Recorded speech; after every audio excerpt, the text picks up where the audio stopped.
Serenity. Feel serene. Yeah, when I get up here at 5 o'clock in the morning, it's just so peaceful. Most days when it's not raining and blowing 100 miles an hour. Just the most serene feeling you can have.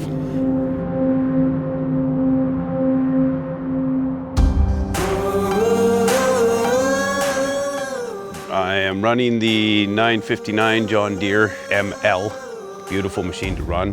Phenomenal track power, all around comfortable. The ground we're in right now, very rocky.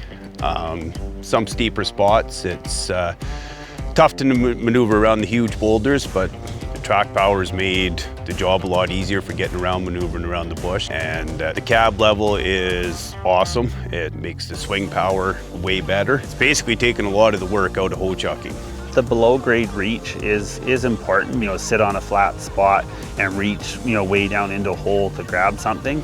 That is a positive feature of it. Use the heel to pick your tracks up, maneuver around great big boulders. When you're coming down the hills, you like to be able to put that heel out to dig into a stump or to brace yourselves. The heel on that machine is a real game changer.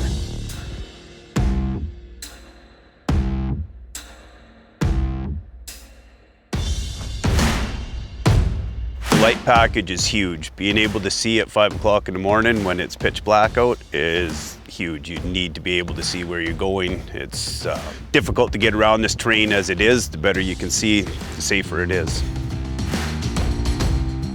We have been very happy with our 959. The visibility from the cab and the size of the cab is all a positive strength of the 959. The feedback from our mechanics that it's been very friendly to work on. The ability to get around and walk around the machine is, with the amount of footholds and handholds and different three-point contact that we have to maintain, that is one thing that's really nice to see. It has kept up with the same amount of uptime as our processors, so that part was exactly, what we were hoping for, and we've achieved that. The operators, everything I'm hearing now, the guys are very happy with it. I know they would much rather, run them than fix them. So if they don't have to fix a machine and it just keeps working, they'll be happier in the end.